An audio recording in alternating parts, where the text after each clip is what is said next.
Allure Best of Beauty full of shit. Allure just came out with their Best of Beauty awards for 2025, and I wanted to get in on it. I wanted to see what the winners were and give you my opinion as somebody who tests makeup for a living as well, reviews makeup, reports back to you guys. So as somebody who's tried almost all of it, I'm going to tell you whether or not I think the products that Allure picked deserves an award. Now, the reason that I'm interested in this list is because there's a lot of speculation about what it takes to get on the list, if you know what I'm saying. No, I don't know. But this is just an outsider's perspective of the products that they've selected for this. And I know people say Allure Best of Beauty holds no weight. I think it does for the average consumer, because so many times when you're shopping, you'll see that little red Allure Best of Beauty sticker. And if you aren't as crazy about the makeup world like me, or probably yourself, that person is going to be inclined to reach for the award-winning product. I know I did that a lot when I was in Japan, because it was literally a whole new world. I gravitated towards those Best of award winners. So I do think Allure does hold some weight when it comes to their Best of Beauty, but today I'm going to critique all of their selections that I've tried and tell you whether or not I think these products deserve an award for the year. Also, if you are going through the Allure Best of Beauty list and you see products missing from this video, it's simply because I either haven't tried it or I don't feel comfortable giving a review on it.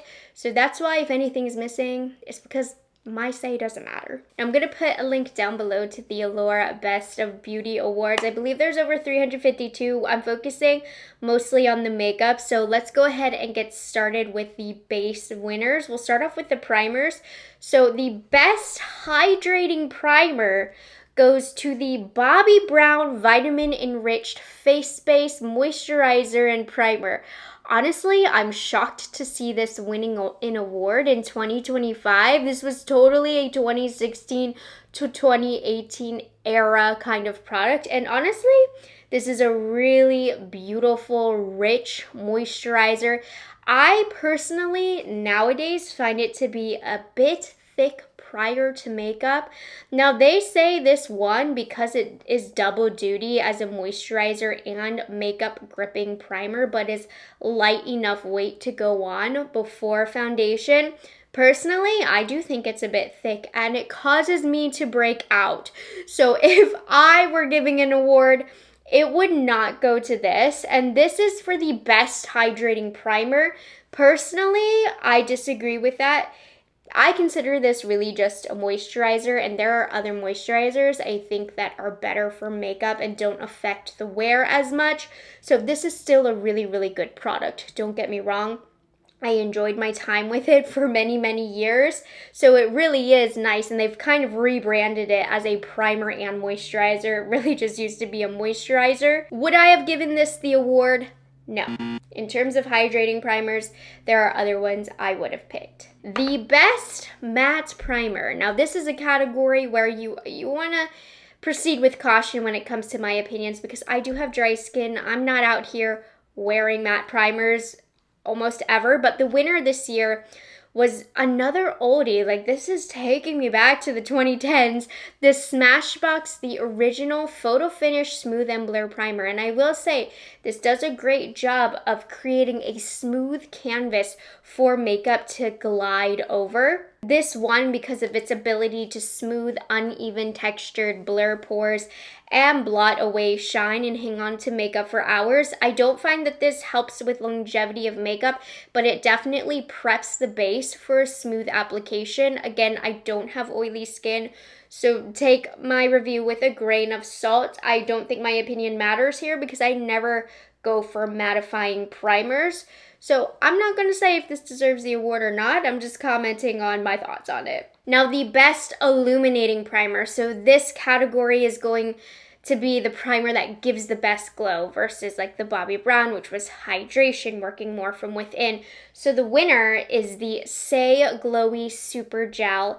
And this one, because it's technically primer, which is meant to be worn under foundation or skin tint, but its light reflecting pigments are so brilliant that the editors of Allure find themselves wearing it bare. Personally, I think it's a little glittery to be worn bare, but I do love the finish of this on the skin. I think it's a gorgeous gel-like consistency that's nicely hydrating. I guess it depends on the color that you get, because I do have other colors that don't leave quite such a glittery finish. It's really, really fine. It's not that bad, but I do really feel like this adds a great illumination underneath makeup.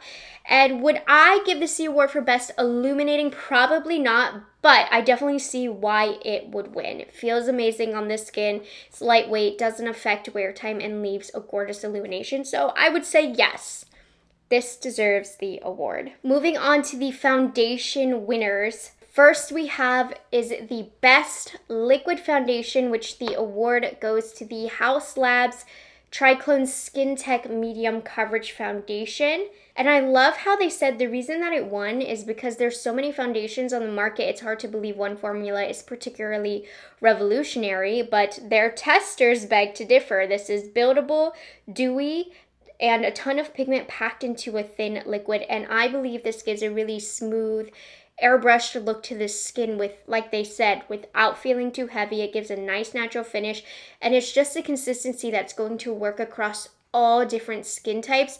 So I wholeheartedly agree that this deserves the Allure Best of Beauty. When this came out a few years ago, I loved it upon first swipe, and I can see why so many people are loving on it. It's a foundation that your skin can breathe in, but it makes your skin look fantastic. So I do agree that this deserved to be a Allure Best of Beauty award. Now there's another liquid foundation that won. So this is also in the best liquid foundation category. This is the Patrick Ta Major Skin Hydrolux Luminous Skin Perfecting Foundation. I do not agree with this one, you guys. They say it's neither too shiny nor too flat. I disagree. It's too shiny. It does create a pretty bare skin look. However, I find that if not pushed in properly and with a little bit of elbow grease, it sits on top of the skin and is attracted to the hairs of my face. I find that my skin doesn't really look smooth very quickly. I think if you naturally have nice skin and you put this on the skin, it gives a really pretty dewy, wet, hydrated look that I'm sure you would love, but I don't have perfect skin and my skin does not like this. It just sits right on top. It's also very sticky, so all of my baby hairs and my frizz stick to this. So I personally would not have given it an award. Now the Best Foundation Stick Award goes to the LYS Triple Fix Blurring Skin Tint Foundation Stick. This is a beautiful foundation stick. It blends into the skin like butter, as the LYS stick formulas normally do. It looks really smooth and skin-like. My only caveat here is I feel like it doesn't have amazing wear time. It's not long wear, let me say that. It will last you the day, but I wouldn't consider it a long wear foundation. Now, they say this is one of the most impressive stick formulas they've ever had the pleasure of sweeping across the skin. It's infused with great ingredients, offers light to medium coverage that can be built up or sheared down, which I agree with. For me, it's just not the longest wearing, but that's okay because it's a gorgeous foundation stick. I would say there's not been a lot of foundation sticks launching in the last few years, so this is probably one of the best foundation sticks to have launched, so I will agree with that. Let's move on to concealers. We'll start off with the best full coverage concealer, which is the Estee Lauder Double Wear Stay in Place Concealer. Now this one, because of its heavy duty, long wear, creamy formula that covers dark circles and texture. They say it's crease proof. I disagree with that, you guys. My hopes were very high for this because the foundation is a classic and one of the longest lasting, but this to me does not embody the foundation. It's thick, it's creamy, but not in a bad way. However, I find it doesn't set down, so it very quickly travels into the crevices of my under eyes and looks very unflattering pretty quickly throughout the day. It's not a terrible concealer and it does look really milky and creamy and hydrating on the under eye, but in terms of long wear, I do expect this to swim into my fine lines, and I just don't love that. I have to pair it with the best possible powder to get okay wear with this. So while it's nice, it really isn't a product I recommend. It does give full coverage, but I don't think it deserved an award. And the best light coverage concealer goes to the Armani Beauty Perfect Glow Concealer from their Luminous Silk line.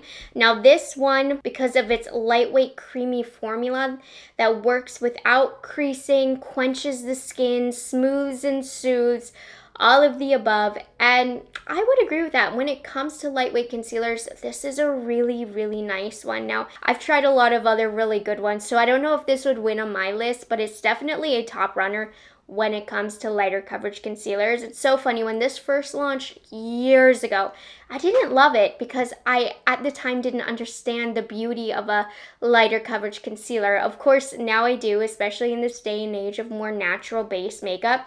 And this one is beautiful. It is hydrating. It does wear a decent amount of time. It's very flexible with the bases that you can put underneath, with other coverage products that you can pair it with. Like, this looks good with full coverage foundation, but it also looks amazing with a natural skin tint. It looks amazing, lightly sheared out all over the skin, extremely flexible. Nothing but good things to say about this. I'm happy to see this on the list. Next category is the bronzer contour side of things. So the award for the best contour went to the Westman Atelier Face Trace Contour Stick. This, I feel like, has been around forever. I've really loved this forever, but it is getting its moment now.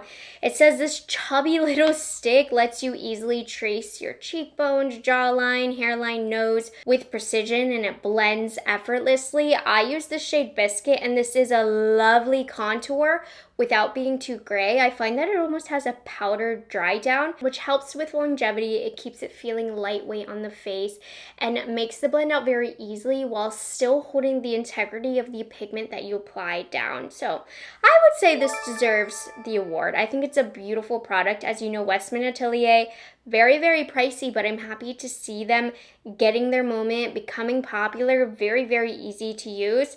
This is a really good one. It is very pricey though, I will say that, but I do enjoy it. Now, the award for the best liquid bronzer, I think this is an interesting choice. I love this, but it's the Makeup by Mario Soft Sculpt Bronzing and Shaping Serum. Now, this is very unique. I will give it to that. This product is unique on the market. Think of it as a sheer liquid bronzer, but there's other liquid bronzer formulas that I prefer. I do love this on a light makeup day with skin tints, almost no makeup days. These are gorgeous. They blend out stunning. They give that second skin finish, and the reason why this won is because it's buildable, second skin finish. But I like other liquid bronzers more than I like this. I almost don't view this as a liquid bronzer because it is so sheer and light. And don't get me wrong, the formula is beautiful. But when I'm thinking I want a liquid bronzer, this isn't what I'm really reaching for. So I do think it's interesting that they picked this. It's a great product, but I would have picked something else. And then the best cream bronzer goes to the Merit Bronze Balm Sheer Sculpting Stick. Now, you guys know I love this. I talk about Merit a lot on my channel, and it's interesting. It's like the Makeup by Mario, where it's sheer, which is not normally what I go for. I like a balm like this for natural makeup days. I love this on bare skin or super light coverage skin tints type days, but this is not my go-to cream bronzer. It's for a certain day, a certain look, which is not my everyday makeup look. Now, the reason that this won is because it's more of a silky balm rather than a traditional cream, and it gives this luminosity that also is very easy to blend. You can add a little bit more color if you want. It's a beautiful product. I personally recommend it, especially for those lighter makeup days, but I probably wouldn't have put it in the best cream bronzer award, personally. It's great, but I have a lot of great cream bronzers that give me a little bit more oomph for my typical everyday style. And then lastly, in the bronzer category, we have the best powder bronzer, which I'm surprised by this one as well. The Charlotte Tilbury Airbrush Bronzer, a big boy of a bronzer. You know, as the years have gone on, I've reached for this less and less. I don't love this bronzer so much. It's not bad at all. It's a powder bronzer, but it's not as silky and easy to use as a lot of other cream bronzers in a similar price point that have come out over the last couple of years. I can easily think of three at the at the top of my head that I like better. They say this one, because of its silky, soft focus finish that has blurred pigments that where splotches and streaks aren't visible. I disagree with that. I find that splotches are possible with this bronzer, and not in a bad way, you guys. This is a very good powder bronzer, but it was good for the time that it launched. But I think there's a lot of other better bronzers out there that I personally would have chosen over this selection. It's still good though. It is still good. All right, let's talk blushes. I'm excited for this one. The best liquid blush goes to the MAC Strobe Beam Liquid Blush. And these have gotten a lot of airtime on my channel recently. Now, these won because of its lightweight water-based formula that is still packed with color and light reflecting pigments that leave the cheek looking flushed and flickering. Now, this is so unique. There's not a lot of blushes that I own that are this watery, but doesn't affect the base underneath, and it just looks really juicy. The glow that these gives are quite unique. It's more reflective than I typically prefer for a blush, but it just works in this situation, and this is a formula that stands out and is unique. So 100% yes and more. This absolutely deserved the award for the best liquid blush in my opinion. Now, the best cream blush goes to the Rare Beauty Soft Pinch Matte Bouncy Blushes. I'm struggling. Do I consider these a cream? They're kind of that pouncy plush formulation, but I guess they are a cream. They have almost like a powder dry down to them, and this is incredible. Now, they say this one because it's goof-proof, long-wearing, ultra-pigmented, with its putty-like texture that's easy to use, extremely versatile with its cream to powder finish. And I really love that you can customize the level of pigment that you get with this. You can get vibrant, built up color if you want, but you can also get a light natural flush, which due to its cream to powder nature will last all day. It's extremely blurring on the skin. So I think this deserves the award. This definitely was a winner that came out in the last couple of years. It really is a great formula. And then the best powder blush formula this year went to the Tower 28 Get Set Matte Powder Blushes. And these are a great blurring, soft, easy to use powder blush formula. They have really beautiful wearable shades in the range. I have no complaints about this formula. I think that it's beautiful.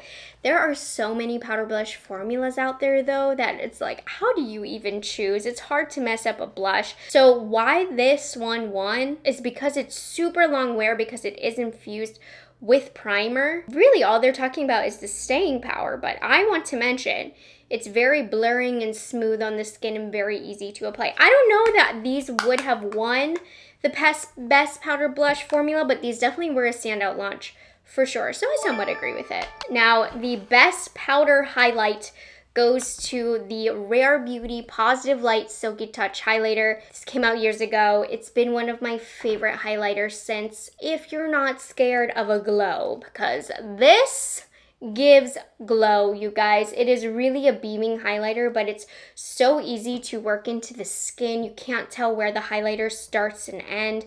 And why it won is because you can get that gentle gleam of candlelight, but you can also build it up with its micro shimmers in here, and it gives a really divine dimensional glow. This is what they're saying. So you can apply it with a soft touch for a translucent finish, or layered until it dances under the light. I 100% agree with the reasons that this won. So yes, I would say this deserves the award. I don't have any cream or liquid highlights because I don't like cream or liquid highlights, so I don't want to talk about those.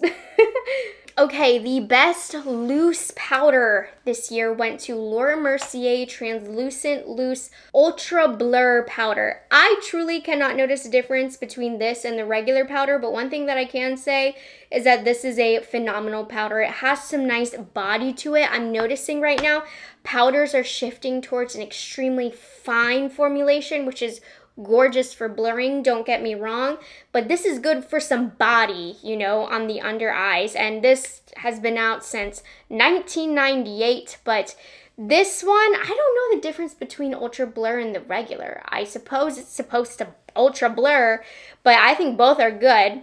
They say, oh, okay, so what's been updated? The brand removed the talc and upped the original level of blur. I personally don't notice a difference, but I guess that's a good thing.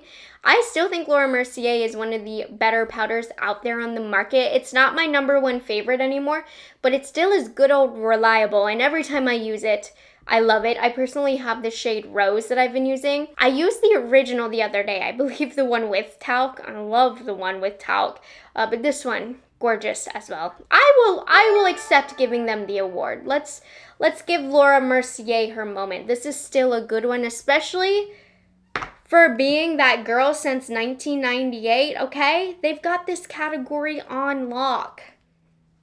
Ugh. My skirt's too tight. It's making me have cramps. Whew. Now, the Best Pressed Powder Award goes to the e.l.f. Cosmetics Halo Glow Powder Filter. This is an interesting little powder. Now, why they say it won is because it gives a soft focus radiance without accentuating pores and fine lines. I mean, I disagree with that. If you layer it on thick enough, it can emphasize pores and whatnot, but it's a very impressive powder, especially at its $15 price point. In the demo, you'll see I'll use this. If you're somebody who doesn't like highlighter, this will give the most natural gleam of glow, and not even any shimmer, but a natural gleam of glow on the high points of the face. Or if you use a really soft brush, I'll put it all over, almost like an hourglass powder. This is a stunning, stunning formula, and I think it deserves an award. I do. I mean, there's lots of pressed powders that I like, because I typically like a pressed powder almost for more of a matte finish. But I love that this has a really subtle glow to it, especially when applied in a soft focus kind of way, you know, with a big fat brush. So I'll give it to e.l.f. I do think they did a fabulous job with this powder, and this powder does feel so creamy. It's almost like hydration on the skin, for being a powder anyways. And then the last category that we have for complexion are setting sprays. So the Best Mattifying Setting Spray is a brand new product, Danessa Myricks Yummy Skin Liquid Blurring Balm Mattifying Setting Spray. And I will admit, I'm pretty new to this. I've only tested this in the last week, but I think this is an awesome concept of a product, especially for somebody like me with dry skin. If I'm loving the way that my base is looking and I need a little bit of a set though for longevity, I will replace this instead of powder. And I think it does a nice job of setting the makeup without actually having to put powder down. And the concept is similar to what I believe Huda Beauty was trying to do, but this one is just a better execution. It doesn't leave my makeup splotchy. So why they love it? They love that Upsolite technology. What? And it soaks up oil like a sponge and makes you forget what pores looked like before. So I am still getting to know this, but this is one of the best mattifying setting sprays I've personally ever used. I think the concept is unique, so I'm so happy to see this getting an award. And the last product that we have for base overall today, the Best Dewy Setting Spray, goes to the Tier Mask Fit Makeup Fixer. They say this is gentle on the skin and gets your skin glowing, but stops oil and shine from breaking through. I really enjoy this setting spray. I enjoyed it so much that I even earlier in the year worked with Tier on this, because I do think it does an amazing job of refreshing the makeup, adding this hydration layer, super refreshing. It's just an all around great setting spray. I wouldn't say it's the best setting spray in the world. There's so many setting sprays out there. Like, there are more hydrating ones, there are more long wear ones, but this is a good all-rounder, I would say. So I'm happy that this won an award, because I do feel like it's underrated. This is a good quality setting spray. And there we have it. Those were all of the base winners for Allure's Best of Beauty 2025. Was Allure full of There was a lot of products that I disagreed with, but I would say generally speaking, they do have people on their team who have some pretty good taste in makeup. But there were some that I was like, I would not have picked this. But I think overall we have a good roundup of products. I mean, I have it on my face looks good, so that's great. So there's a lot more categories to go in the makeup category. We still have eyes and lips, so I'm gonna save that for tomorrow. For part 2, give you a break, give me a break, give baby a break, give my editor, Jose, a break. Make sure you stay tuned, and if you're watching this after it's been posted, Part 2 might already be live, so make sure you check that out. I hope you guys enjoyed this video. Let me know your thoughts of the base winners this year for Allure's Best of Beauty list. Do you agree with it? And just as a consumer, when you see the Allure Red Best of Beauty Award, are you more inclined to purchase the product? I'm curious. So, hope you guys enjoyed this video. I will see you tomorrow with part 2. It's delicious.